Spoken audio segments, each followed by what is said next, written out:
tere! Täna räägime, miks siis tegelikult demograafiline kriis toimub. Tean, kõigil on omad arvamused, mul on ka oma arvamus selle kohta. Aga jah, alustame siis. Viimased aastakümned on meid harjutatud mõttega, et demograafiline kriis on ainult arenenud maailma probleem. Umbes nii, et rikkad riigid saavad jõukaks, inimesed kolivad linnadesse, naised lähevad ülikooli ja tööle, elu muutub kallimaks. Lapsed muutuvad luksuseks ja sündimus kukub. See seletus kõlab nagu loogiliselt ja osaliselt on see ka õige. Aga probleem on selles, et sündimus ei kuku enam ainult rikastes lääneriikides. Sündimus langeb Jaapanis, Inglismaal ja Ameerika Ühendriikides, aga see langeb ka Türgis, Tuneesias, Mehhikos, Guatemalas ja Lõuna-Indias. Ehk mitte ainult riikides, kus elu on väga kallis, naised on massiliselt kõrghariduses ja karjäärivõimalused on maailma tipus, kõigile kõik avatud. See tähendab, et tavalised seletused ei ole valed, aga need ei seleta enam kogu pilti. Ja kui seletus ei seleta kogu pilti, siis on kaks võimalust. Kas probleem on liiga keeruline või me räägime valest probleemist. Ja selles videos vaatamegi, miks demograafiline kriis tegelikult toimub.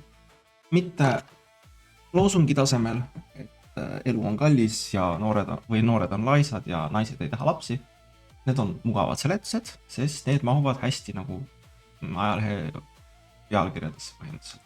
Aga päris maailm ei ole nagu selline pressiteade. Päris maailm on nüanssi rohkem.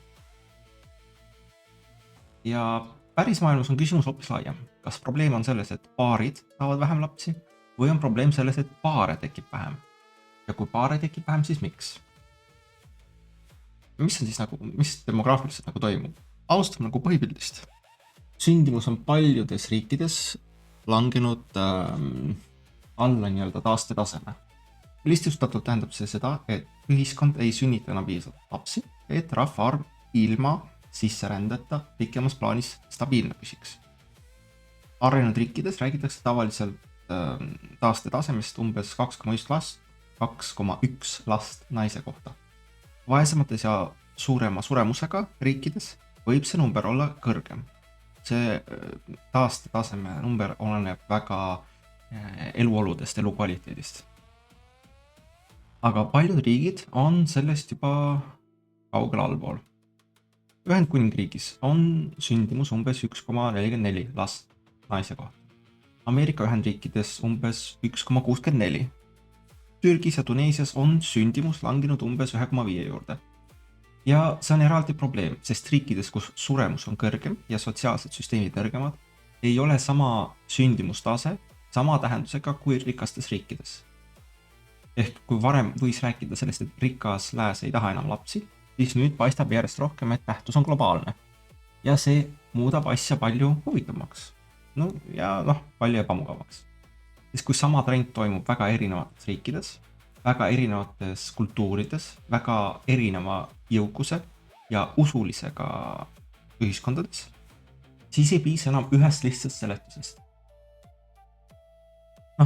Tavaliselt seletused ei kao ära, aga neist ei piisa. Ja kõigepealt tuleb ausalt öelda, et rasestumisvastased vahendid muutsid maailma.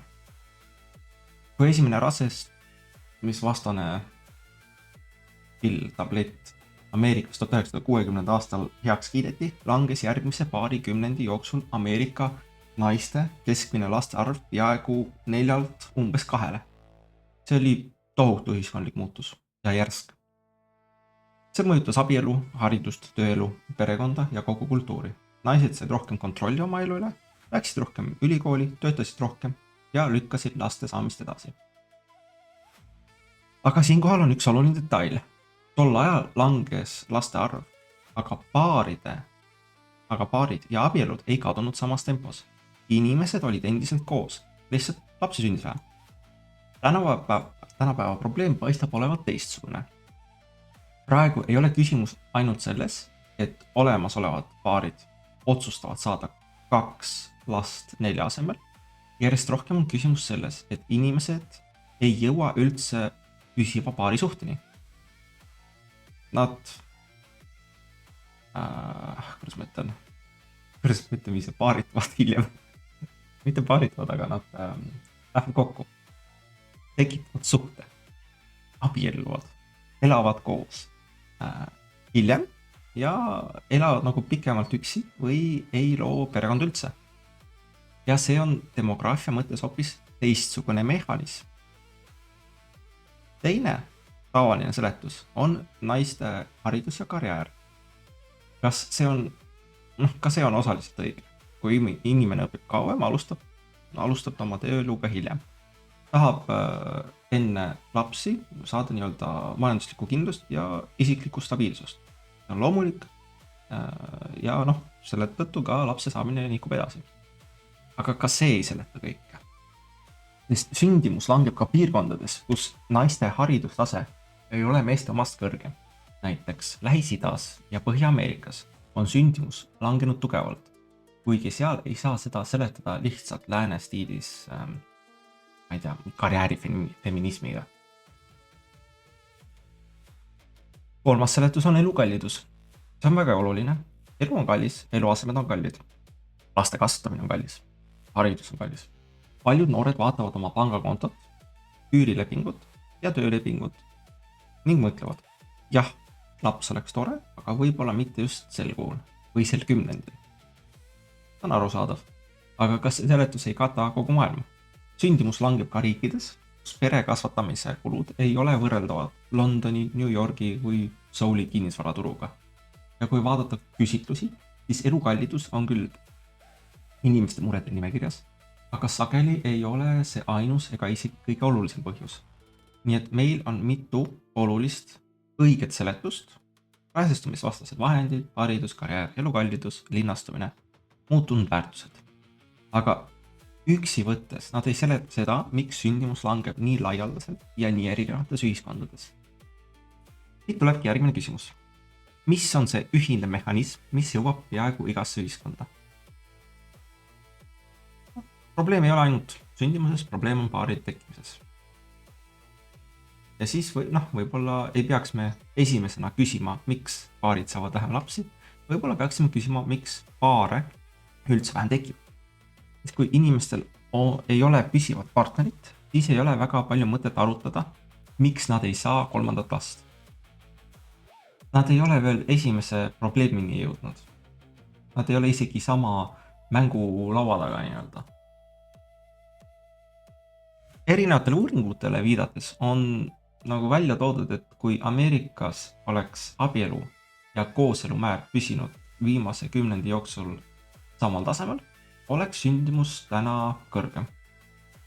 See viitab sellele, et kriisi keskmes ei pruugi olla ainult väiksem laste arv paaride sees, vaid paari suhte enda nõrgenemine. Vabandust. Oleks pidanud varem guugeldama, aga guugeldan nüüd. USA, there are less.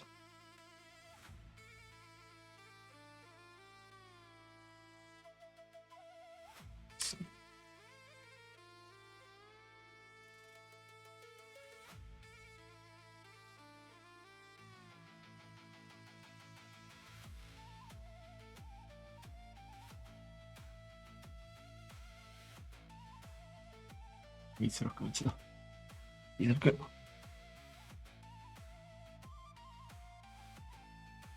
Ehk teisiti öeldes, demograafiline kriis on osaliselt nii-öelda suhtemajanduse kriis.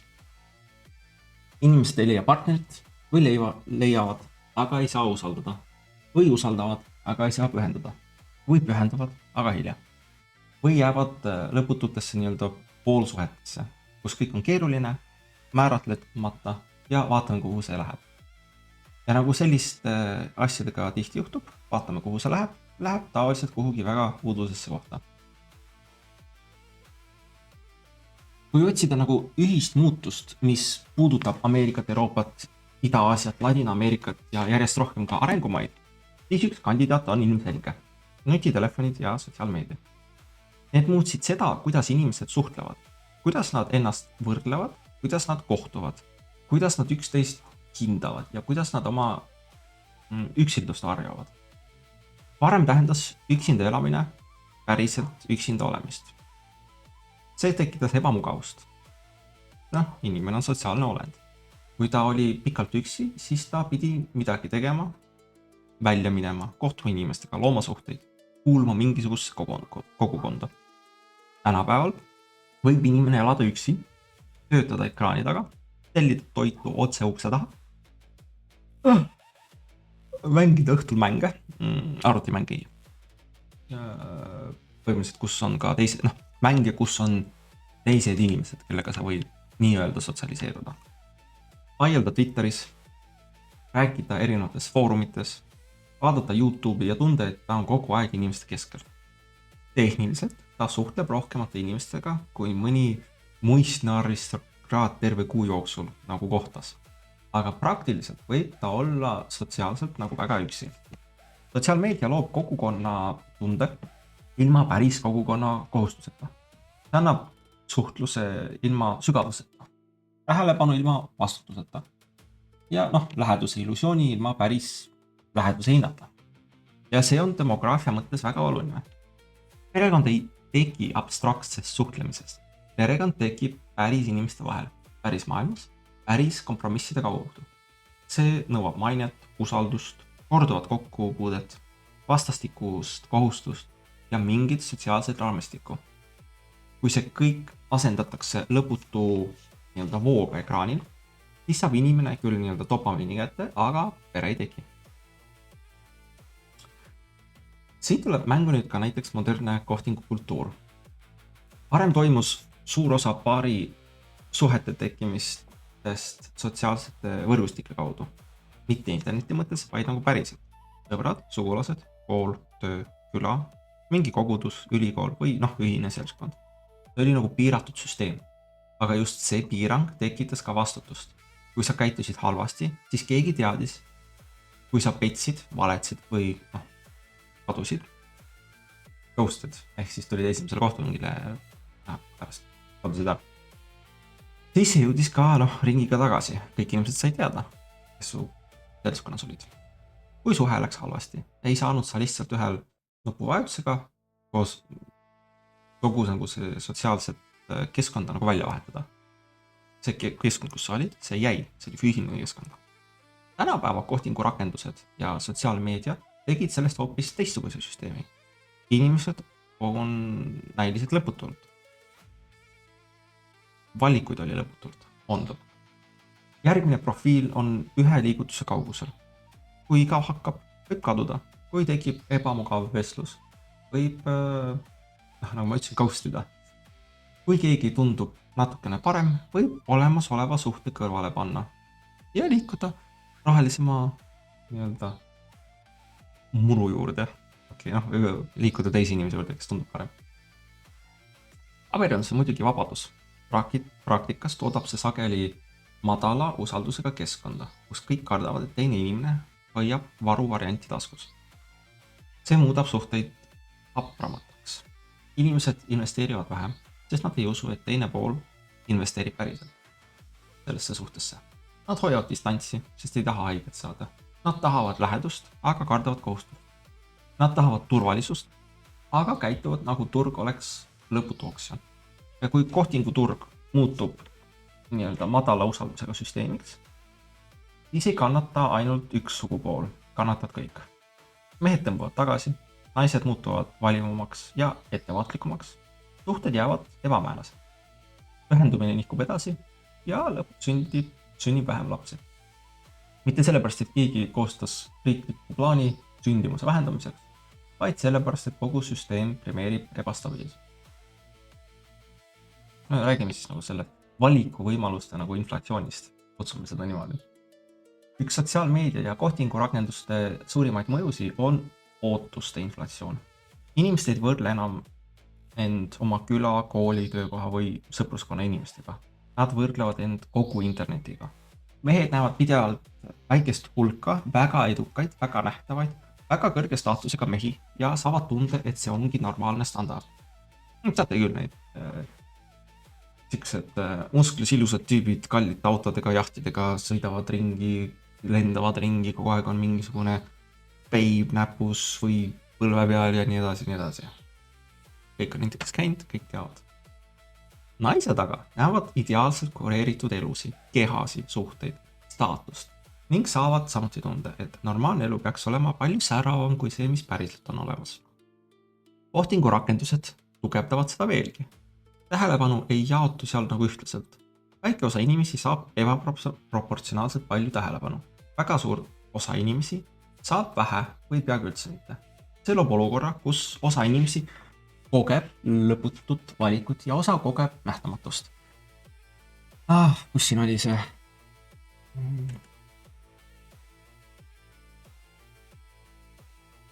Selline chart. See. Umbes niimoodi. Vasakul on mehed, paremal on naised. See on niisugune normaalne struktuur. Vabandust, see on see, keda mehed rõõmuga kohtaksid.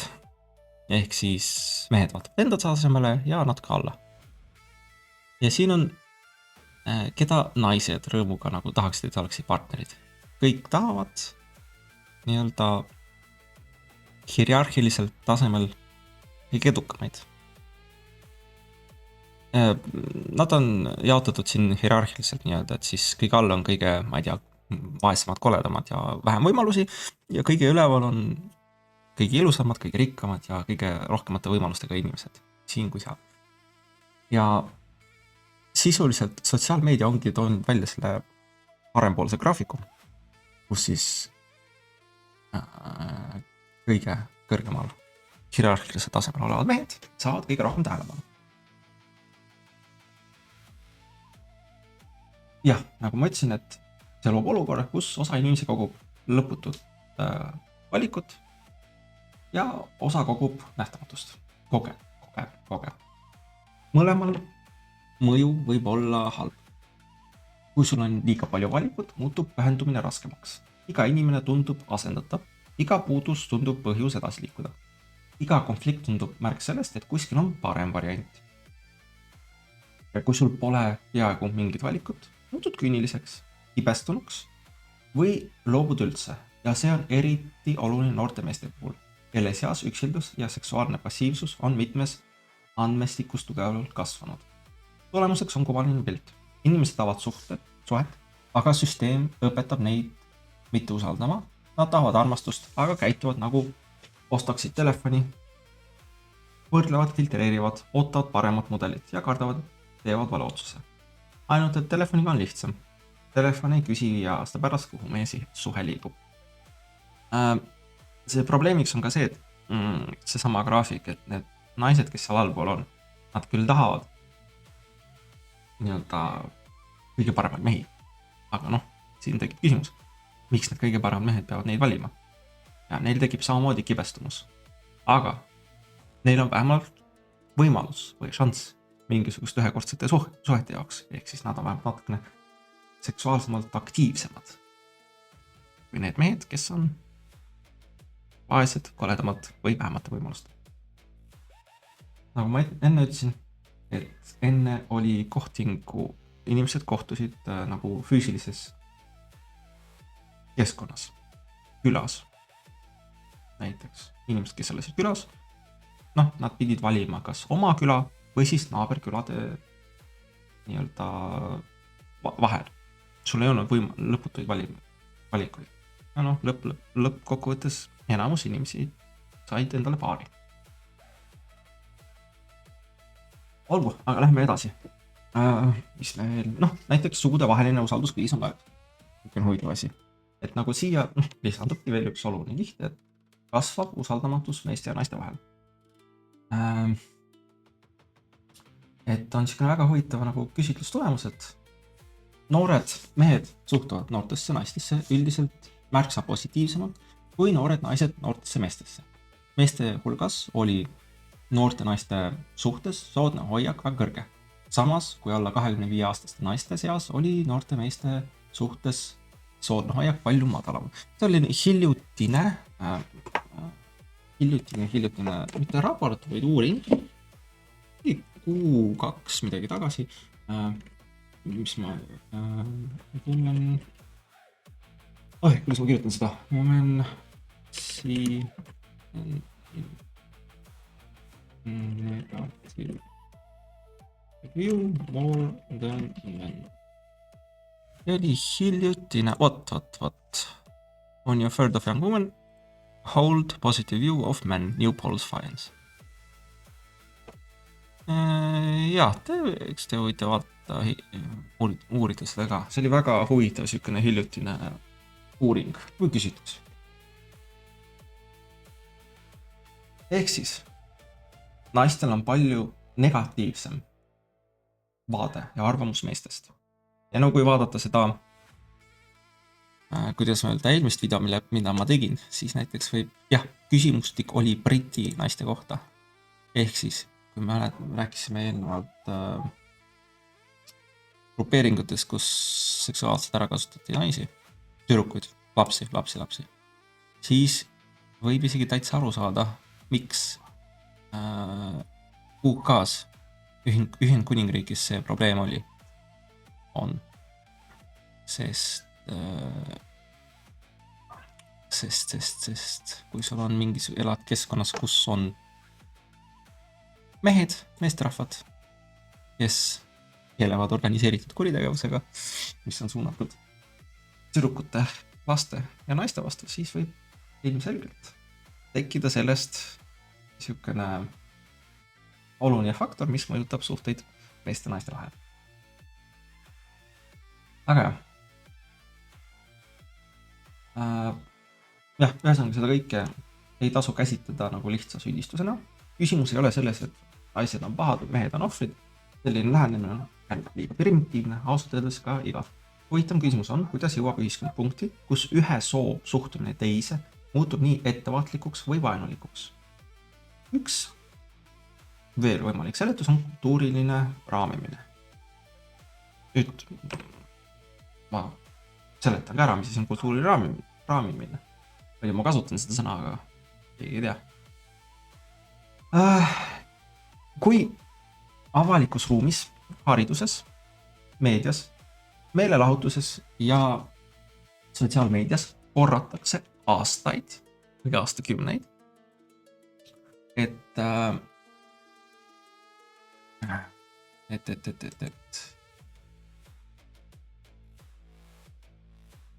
kohutav reklaam. Lõputu reklaam.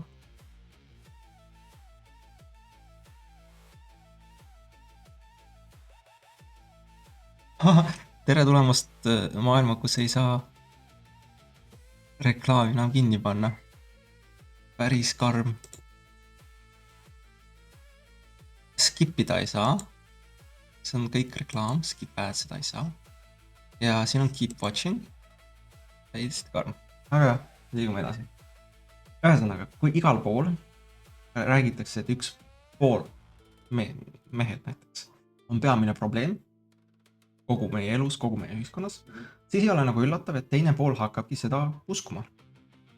Kui poistele ja meestele öeldakse pidevalt, et nende käitumine vajab parandamist, nende emotsioonid vajavad ümberõpetamist, nende suhtlus vajab korrigeerimist ja nende olemasolu on potentsiaalne oht. Siis üle hetkel hakkab osa neist lihtsalt eemalduma ühiskonnast. Ja kui tüdrukutele ja noortele naistele antakse pidevalt signaali, et mehed on ohtlikud, ebaküpsed, manipuleerivad või kasutavad neid ära, siis ei ole enam üllatav, kui nad muutuvad ettevaatlikuks. Muidugi on olemas päris halb käitumine. Päriselt mehed, kes käituvad halvasti. Jah, mehed võivad alati halvasti käituda. Naised võivad alati halvasti käituda. Ei ole nagu uudis. Inimkond avastas umbes 5 minutit pärast seda, kui nad nagu koopast välja tulid. Aga jah, üks asi on rääkida nagu konkreetsetest probleemidest, teine asi on muuta kogu sugude vaheline suhe moraalseks sõjatandriks. Kui iga konflikt muutub tõendiks kogu suu kohta, siis suhe ei ole enam kahe inimese vaheline asi. Siis muutub iga kohting väikeseks ideoloogiliseks tribunaliks. Ja tribunalid ei ole väga romantilised. Sama muister sama muster paistab ka poliitikas. Et on olemas trend, kus noored naised on liikunud mitmes riigis selgelt liberaalsemas või progressiivsemas suunas. Samal ajal kui noored mehed on muutunud konservatiivsemaks või vähemalt progressiivsest kultuurist võõrandunud. Ameerikas räägitakse noorte meeste ja naiste vahel suurest ideoloogilisest lahest.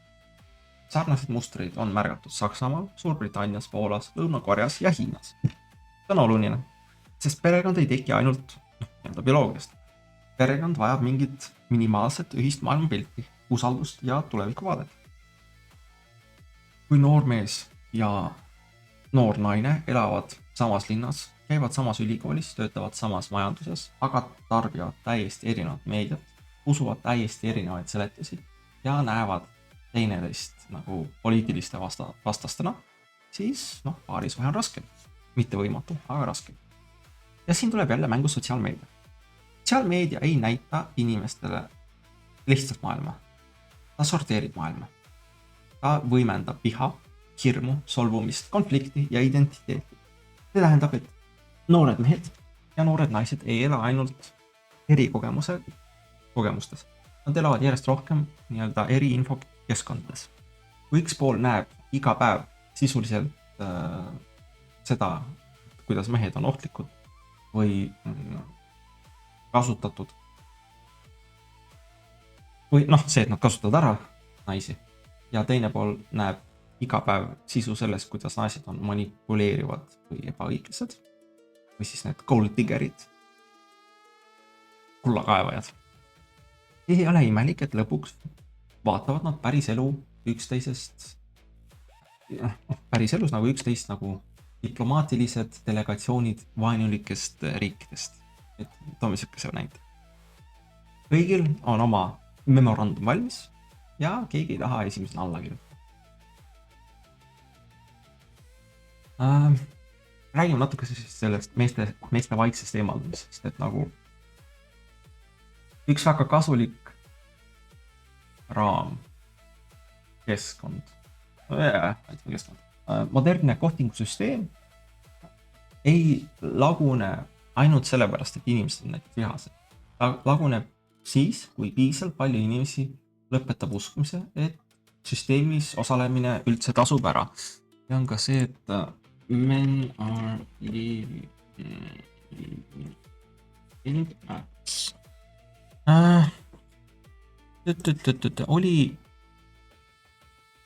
oli hästi palju videosi vahepeal, et mehed lähevad ära siis nendest erinevatest kohtingute äppidest ja ka see, et mehed ei osale enam erinevatest kohtinguüritustest, et hästi palju videosi on ka selliseid, kus naised kaebavad, et nad lähevad igasugusele kohtinguüritusele ja siis tuleb välja, et seal on 3 meest ja 100 naist.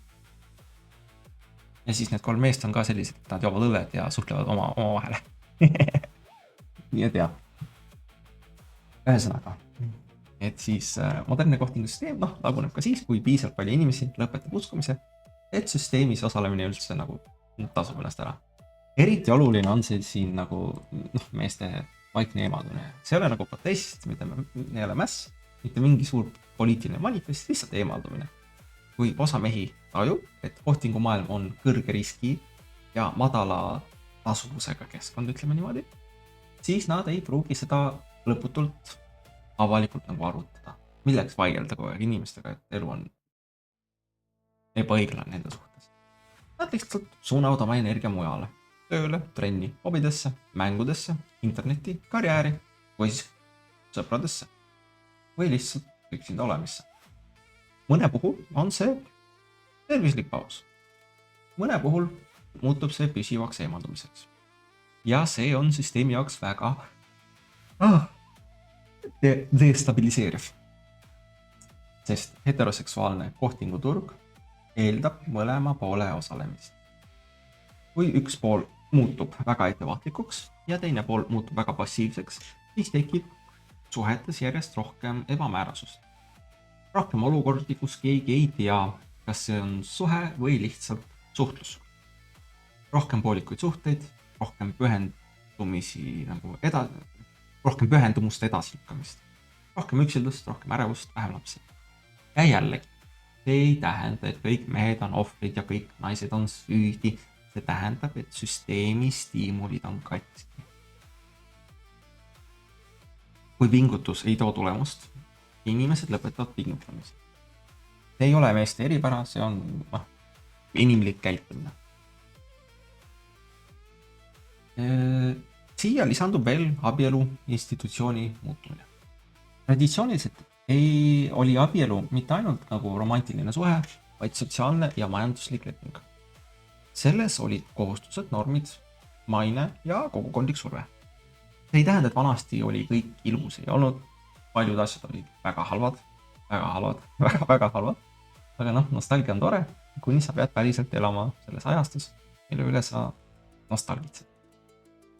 Aga üks asi oli selge. Abielu oli tugeva sotsiaalse raamiga institutsioon. Tänapäeval on abielu paljude jaoks rohkem emotsionaalne projekt. Kui tunne kaob, siis projekt lõpeb. Kui tekib parem variant, siis projekt valdatakse üle. Kui konflikt on ebamugav, siis võib seda tõlgendada märgina, et suhe ei tööta. Lisaks tuleb rõhutada, et osa mehi tajub tänapäeva abielu ja lahutust ebaühtlase riskina.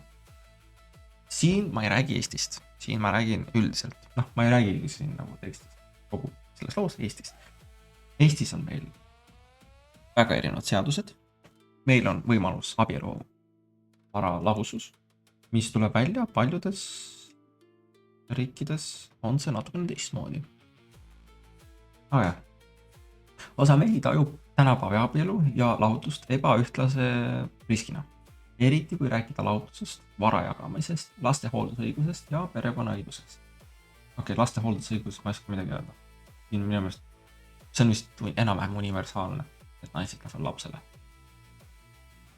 Ma ei ole isegi kindel, miks see on. See on ilmselt kuskil mingist ajastust jäänud. Ma arvan, see on ka mingisugune... Ma ei ole seda uurinud, aga ma usun, et see mingisugune mitte ammusest ajast, aga nii-öelda teisest elust nii-öelda. Aga olgu, lähme edasi. Siin tuleb nagu olla ettevaatlik. Seadused ja praktika erinevad riigitina. Ma ütlesin, aga demograafiliselt ei loe ainult see, kuidas süsteem juriidiliselt paberil töötab. Loeb ka see, kuidas inimesed seda tajuvad. Kui osa inimesi usub, et abielu on neile suur juriidiline ja majanduslik risk, siis nad võivad abiellumist vältida. Kui abiellumist välditakse, lükkuvad edasi ka püsivad suhted ja järeleloomine. See on jälle koht, kus ametlik vastus võib olla, et kõik on seaduse järgi tasakaalus, väga hea, paberil on kõik tihti väga korras. Küsimus on selles, kas inimesed usuvad seda piisavalt, et oma elu selle peale nagu üles ehitada. Sest lõpuks perekond ei teki nii-öelda Exceli tabelis. Perekond tekib siis, kui inimesed usaldavad, et pikaajaline panus ei muutu neile hiljem karistuseks. Üks ebamugavamaid, aga analüütiliselt olulisi argumente puudutab laste majanduslik roll. Enamiku inimkonna ajaloo jooksul ei olnud laps ainult kulu. Laps oli osa majapidamisest, osa tööjõust, osa pereellu jäämisest. Lapsed aitasid kodus, talus, loomadega, nooremate õdede-vendadega, lihtsamate töödega. See ei tähenda, et peaksime lapsi kaevandustesse saatma. See on absurdne, jah, aga igaks juhuks tuleb see nagu tänapäeval nagu alati välja öelda, sest muidu keegi kirjutab juba mingisuguse kommentaari, et ma tahan lapsi saata tagasi kaevandustesse. Ei taha, aga lapsed töötasid ja nad panustasid perre. Aga jah, mehhanism on oluline. Varem oli suur pere majanduslikult mõistetav. Lapsed olid kulud, nii-öelda kulud. Aga nad andsid ka oma panuse peresse. ja vanemas eas olid lapsed sageli nii-öelda ainus pensionisüsteem, mis inimesel oli. Tänapäeval on laps peaaegu täielikult kulu. Ta läheb lasteaeda, kooli, huviringidesse, gümnaasiumisse, ülikooli. Sageli ei panustada majapidamisse majanduslikult mitte kuidagi enne täiskasvanu iga. Vastupidi, tihti vajab ta toetust veel ka 20-ndates. See ei ole nagu tingimata halb. Haridus on hea. Laste kaitsmine ekspluateerimise eest on hea, aga igal heal otsusel on kõrvalmõju. Täpselt sama, et naised läksid tööle, kui nad said oma õiguse, läksid ülikoolidesse tööle, see on hea, aga kõrvalmõju on see, et tööjõud tööturul kasvas 2 korda ning ettevõtte omanikud selle tõttu said palka vähendada väga palju. Ei ole halb, see ei ole nagu tingimata halb, aga see on selle mõju. Igal asjal siin maailmas on mõju. Me ei ela maailmas, kus me saame teha ainult head ja tulemus on ainult hea ja kõigil on hea ja üldse me elame õndsuses ja me ei sure kunagi ära, oleme elu lõpuni terved ja meid ootab ainult paradiis ja nii edasi. Me elame füüsilises maailmas. Füüsilises maailmas. Esiteks, kõik sureb. Teiseks, kõik jääb haigeks. Ja kolmandaks, igal tegevusel on oma mõju. Kõrvalmõju. Mõju ja kõrvalmõju. Aga kui laps ei ole enam pere majanduslik tugi, vaid pikk ja kallis investeering, siis muutub perede käitumine.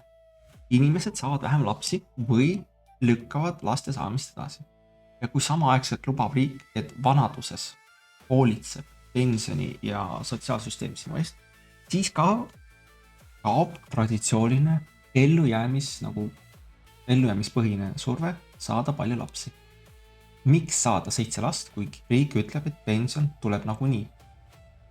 Probleem on selles, et pension ei tule tühjast kohast. Pension tuleb järgmise põlvkonna tööst, maksudest ja tootlikkusest.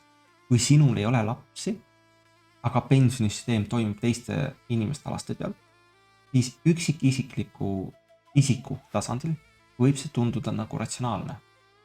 Ühiskonna tasandil on see aga klassikaline kollektiivse tegevuse probleem. Kõik loodavad, et keegi teine kasvatab tulevased maksumaksjad ülesse. Ja kui ühel hetkel selgub, et keegi teine mõtles täpselt sama, mida sina, siis ongi meil demograafiline kriis. Pension on oma olemuselt püramiidiskeem. Mitte sellepärast, et see on paha, vaid sellepärast, et me peame suurendama kogu aeg alumist püramiidi osa. Selle jaoks, et meil oleks piisavalt raha, et maksta neile, kes on tipus. Vanad inimesed, pensioniealised. See on normaalne. See ongi see süsteem. Aga millegipärast inimesed unustasid ära. Riik millegipärast unustas ära. Jah, meil on ka see, et me maksame ise enda nii-öelda pensionid kogume. Aga jällegi, see on Eesti järgipära. Kui palju teistes riikides on sama süsteem, mis Eestis. Ja probleem on selles, et me elame kinnises süsteemis planeedi peal. Et isegi kui Eestis on kõik väga hea, siis kui meie naabrid kokku kukuvad, see mõjutab ka meid. Sest ütleme niimoodi näiteks. Me ei ole isegi energeetiliselt enam iseseisvad. Me ei tooda kõike. Enamus asju, mida me igapäevaelus tarbime, on toodetud välismaal.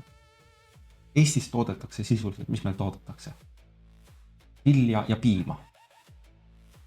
Ja meil on ka see hea, et meil on põlevkivi elekter teoreetiliselt olemas. Ja see on kõik, mida Eestis toodetakse. Kõik muu toodetakse välismaal. Ja kui välismaal asjad kukuvad, siis see mõjutab ka meid. Aga jah.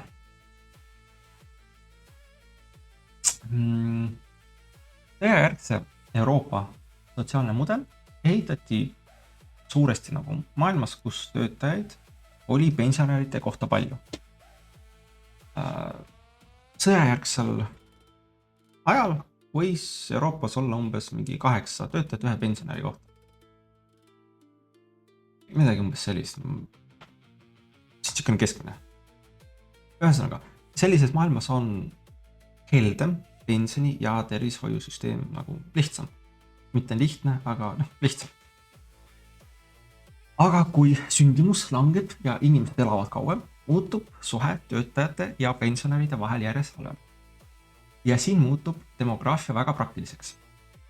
See ei ole ainult kultuurisõda või väärtuste arutelu, see on küsimus sellest, kes hooldab vanureid, kes maksab pensioni, kes töötab haiglates, kes juhib busse, kes ehitab maju, kes parandab elektrivõrku, kes maksab makse.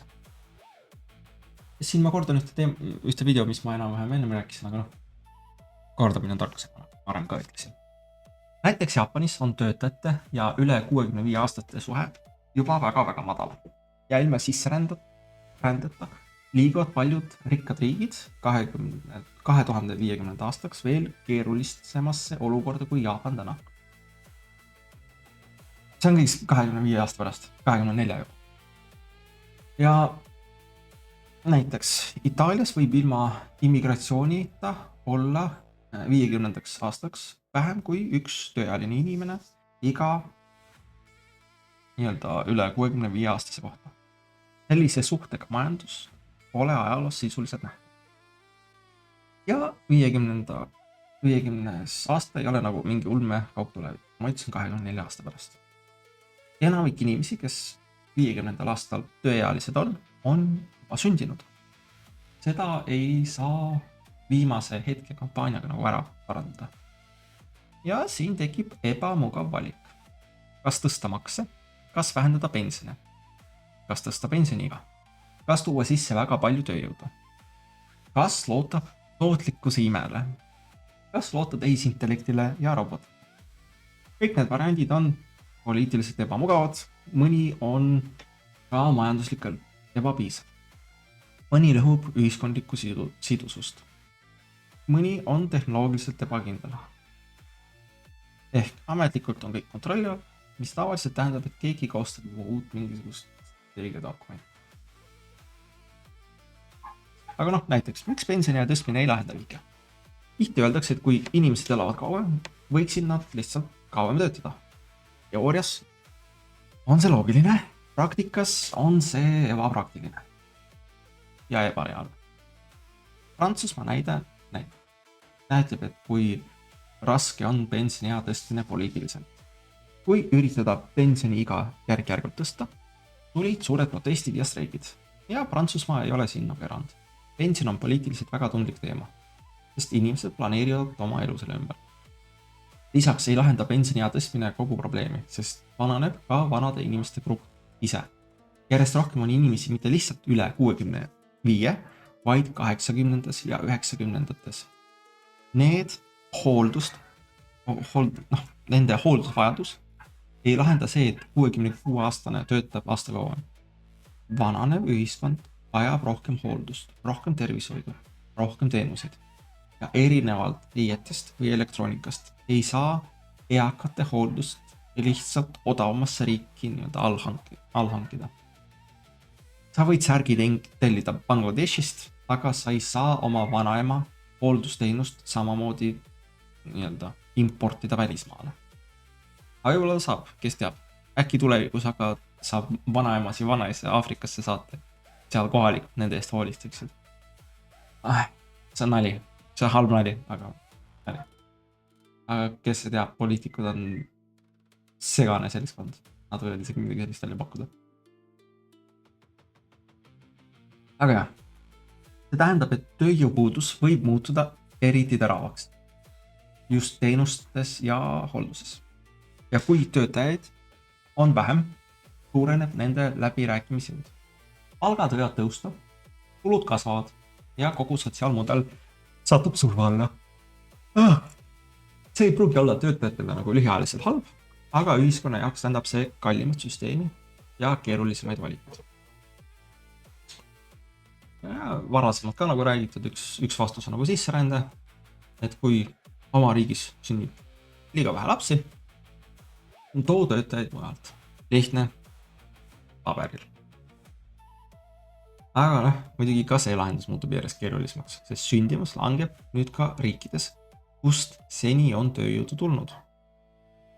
Kui kogu maailmas sündimus langeb, siis ei saa lõputult eeldada, et kuskil on alati noor ja kasvav rahvastik.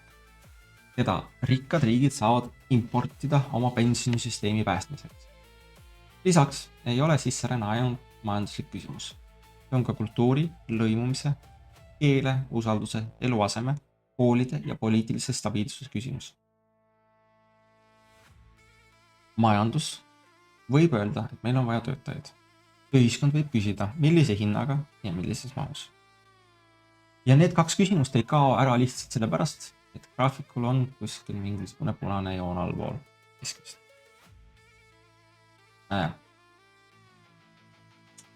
Räägime näiteks sellest, kes nagu sellest kogu süsteemist nagu kasu saab, millest ma kogu selle video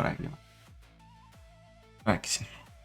Kui suhted muutuvad ebastabiilsemaks, inimesed on üksildasemad, usaldus on madalam ja perekondi tekib vähem, siis võiks küsida, miks süsteemi ennast ei paranda. Üks vastus on, et mõnele osale majandusest sobib see olukord väga hästi. See ei tähenda, et kuskil istub mingi salajane komitee ja otsustab, et kuidas inimesed üksildaseks muuta.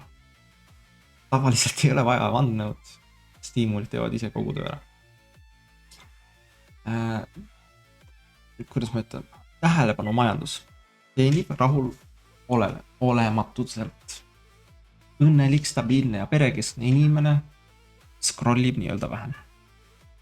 Ta vajab vähem lõputut eneseabi, vähem kohtinguäppe, vähem identiteedivõitlust, vähem kinnitust, et ta on hea inimene.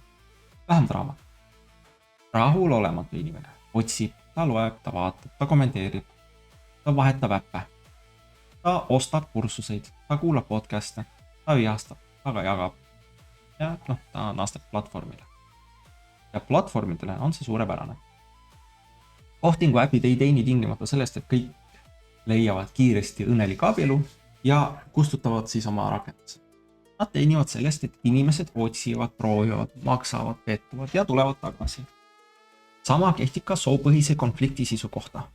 Mehed on probleem ja naised on probleem. On mõlemad klikitavad narratiivid.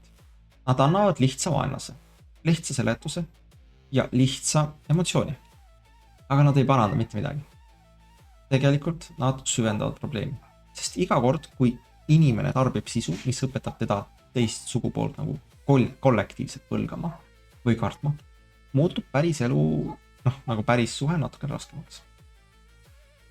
Ja siis me imestame, miks inimesed ei loo peresi. Võib-olla sellepärast, et me oleme loonud kultuuri, kus püsiv paarisuhe on korraga majanduslikult raske, sotsiaalselt riskantne, juriidiliselt hirmutav, emotsionaalselt ebakindel ja algoritmiliselt naeruvääristatud. Aga muidu on kõik hästi. Aga küsimus, kas nagu inimesed üldse tahavad lapsi? Ei paista, et nagu inimesed oleks lihtsalt otsustanud kollektiivselt lapsi pihada. Paljud inimesed tahavad endiselt armastust, perekonda ja lapsi. Ka paljud naised tahavad lapsi. Ka paljud mehed tahavad perekonda. Probleem on sageli selles, et tee sinna on muutunud pikemaks, kallimaks, ebakindlamaks ja segasemaks. Kui sa leiad partneri hiljem, saad lapsed hiljem. Kui saad lapsed hiljem, jääb bioloogiliselt vähem aega. Kui suhe laguneb, alustad otsast peale. Kui sa ei leia üldse püsivat partnerit, siis ei teki ka perekonda. Lisaks on hilisema lapse saamisel naiste jaoks ka majanduslik eelis. Näiteks on viidatud, et iga aasta, mil naine lükkab esimese lapse saamise edasi, võib suurendada tema oodatavat eluaegset sissetulekut. Ehk naine, kes saab esimese lapse 30-ndates, võib teenida elu jooksul palju rohkem raha kui naine, kes saab esimese lapse 22-aastasel. See on individuaalselt täiesti ratsionaalne. aga ühiskonna tasandil võib paljude individuaalselt ratsionaalsete otsuste summa muutuda kollektiivselt keeruliseks. Iga inimene teeb oma elu parima otsuse oma olukorra põhjal. Ja lõpuks vaatab riik sündimusgraafikut ning avastab, et kõik tegidki oma elu parima otsuse, aga süsteem ise kukub kokku. Ja see ongi nii-öelda demograafia iroonia. Mõned riigid üritavad nagu sündimust tõsta rahaliste toetustega. Hiinas pakutakse mõnel pool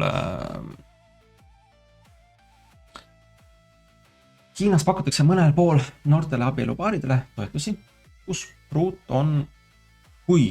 on alla teatud vanuse. Venemaal on arutatud maksusoodustusi naistele, kes saavad lapse enne 25. eluaastat. Ungari on pakkunud soodustusi emadele, kes saavad esimese lapse enne 30 eluaastat. Loogika on arusaadav, kui esimene laps sünnib nooremalt, jõuab inimene elu jooksul suurema tõenäosusel saada rohkem lapsi. Aga siin on jälle sama probleem. Kui inimesel ei ole partnerit, siis rahaline bonus ei lahenda põhiküsimust. See on vanker enne hobust. Või otsemas keeles, riik pakub perepoliitikat inimestele, kellel ei ole perekonda, partnerit ega usaldussüsteemi vastu. Raha võib aidata, kindlasti aitab osa peresid, aga kui kriisi tuum on paaride tekkimise langus, usalduskriis ja madala stabiilsusega suhteturg, siis ainult raha seda ei paranda. Lapse saamine ei ole nii-öelda nagu külmkapi ostmine. Et paneme kampaania peale ja vaatame, kas tarbija aktiveerub. Üks võimalik lahendus või vastus on tehnoloogia. Võib-olla tulevad robotid, tehisintellekt ja automation. Issand, ma ei oska eesti keelt. Ühesõnaga, asjad, mis lahendavad tööjõupuuduse. Võib-olla vajamegi tulevikus vähem inimesi. Võib-olla suudab väiksem rahvastik elada hästi, kui tootlikkus kasvab piisavalt. See kõik on võimalik, aga väga ebakindel. Tehnoloogia võib aidata tootlikkust tõsta, kuid hooldus, kasvatamine, kogukond, usaldus, perekond ja sotsiaalne sidusus ei ole ainult tehnilised funktsioonid. Robot võib aidata vanurit tõsta, aga robot ei asenda lapse last. Tehisintellekt võib planeerida haiglagraafikut, aga ta ei loo rahvuslikku järelpidavust. Automatsioon võib toota kaupa, aga ta ei kasvata üles uut põlvkonda inimesi, kellel on side oma ühiskonnaga. Võib-olla tehnoloogia pehmendab lööki, võib-olla mitte. Aga praegu oleks üsna julge ehitada terve tsivilisatsiooni tulevik eelduses, et küll mingi äpp selle ära lahendab. See sobib hästi nii-öelda startup esitusslaidile, aga rahvastikupoliitikas kõlab see kõik palju kõhedamalt. Aga siin tuleb teha veel üks täpsustus. Demograafiline kriis ei tähenda, et inimkond homme sureb välja. See ei ole nagu tõsine järeldus. Inimesed on liigina elanud väga kaua ja kohanenud väga erinevate oludega. Küsimus ei ole selles, kas inimene kui liik kaob. Küsimus on selles, millised ühiskonnad säilivad, millised institutsioonid peavad vastu ja millised kultuurid suudavad ennast taastoota. See on palju praktilisem küsimus. Rooma impeerium ei pidanud kaduma selleks, et roomlaste maailm muutuks tundmatuseni. Keskaja inimesed vaatasid tagasi Rooma infrastruktuurile, linnadele, teedele ja akveduktidele ning nägid midagi peaaegu müstilist. Nad elasid maailmas, kus varasem võimekus oli osaliselt kadunud. Sarnane oht on ka tänapäeval.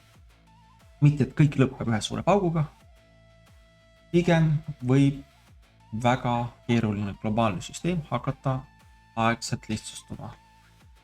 Kui selle all olev inimkapital, usaldus ja põlvkondlik järjepidevus nõrgenevad. Seda ei pruugi märgata nagu 1 aasta jooksul, aga mitme põlvkonna jooksul võib see muutuda kõik. Et mida siis teha nagu? Kõige ausam vastus on, et lihtsalt lahendustele. Kui probleem oleks ainult rahas, võiks anda rohkem toetusi. Kui probleem oleks ainult eluasemes, võiks ehitada rohkem korterid. Kui probleem oleks ainult lasteaias, võiks avada rohkem lasteaiakohti. Kõik need aitavad, aga kui probleem on laiem, usalduskriis, paarisuhete nõrgenemine, sotsiaalmeedia tekitatud isolatsioon, kohtinguturu moonutused, sugudevaheline vaenulikkus, abielu riskitaju ja heaoluriigi demograafiline eeldus, siis ühest meetmest ei piisa, vajalik oleks palju sügavam kultuuriline muutus. Rohkem päris kogukonda, vähem algoritmilist kohtinguturgu, rohkem vastastikust vastutust, vähem soopõhist kollektiivset süüdistamist, rohkem pikaajalise suhte väärtustamist, vähem lõputu valiku illusiooni, rohkem ausat arutelu abielu, laste ja perekonna tegeliku kuludele, vähem loosungeid ja rohkem toimivat elu. Meestele tähendaks see mitte kibestumist, vaid täpsemat valikut, enesearendust, sotsiaalseid oskusi, sõprussuhteid ja eesmärki. Tagasitõmbumine võib olla ajutiselt arusaadav, aga kui sellest saab identiteet, muutub see lihtsalt teiseks vanglaks. Naistele tähendaks see ausamat arutelu selle üle, kuidas valikukultuur, lõputu tähelepanu, partnerite võrdlemine ja ühepoolne vastutuse jaotamine mõjutab suhteid. Mitte süüdistusena, vaid tagasisidena. Ja ühiskonnale tervikuna tähendaks see arusaamist, et perekond ei ole mingi automaatne kõrvalprodukt. See ei teki iseenesest majanduskasvu, interneti ja õige kampaaniate kõrval. Perekond vajab kultuuri, mis teeb selle võimalikuks. Demograafiline kriis ei ole ainult sündimuse kriis. See on paarisuhete kriis, usalduse kriis, kohustuse kriis, kogukonna kriis, heaoluriigi vaiksete eelduste kriis. Me oleme loonud maailma, kus üksikisikul on rohkem valikuid kui kunagi varem, aga paljudel on vähem stabiilsust kui varem. Rohkem suhtlust, aga vähem lähedust, rohkem tähelepanu, aga vähem pühendumist, rohkem vabadust, aga vähem järjepidavust. Ja siis vaatame sündimusgraafikut ning küsime üllatunult, miks joon alla läheb. Võib-olla sellepärast, et lapsed ei sünni abstraktsesse majandusse. Nad sünnivad peredesse ja pered sünnivad usaldusest, stabiilsusest, kohustusest ja päris inimestest, kes suudavad koos tulevikku ette kujutada. Kui see võime ühiskonnas nõrgeneb, siis ei piisa sellest, et riik paneb plakatile naeratava beebi ja kirjutab alla, pere on oluline. Paberil on see kõik väga ilus, aga demograafia ei loe plakateid. Demograafia loeb lapsi. Ja kui neid ei sünni, siis varem või hiljem tuleb arve. Mitte ideoloogiline arve, mitte moraalne arve. Väga praktiline arve. Kes töötab, kes hooldab, kes maksab, kes ehitab, kes kaitseb, kes jätkab. Need on küsimused, millele ükski ühiskond lõputult vastamist edasi lükata ei saa. Nii et jah, jätke meelde lapsed ja väärite seda valitsust, mis teil on.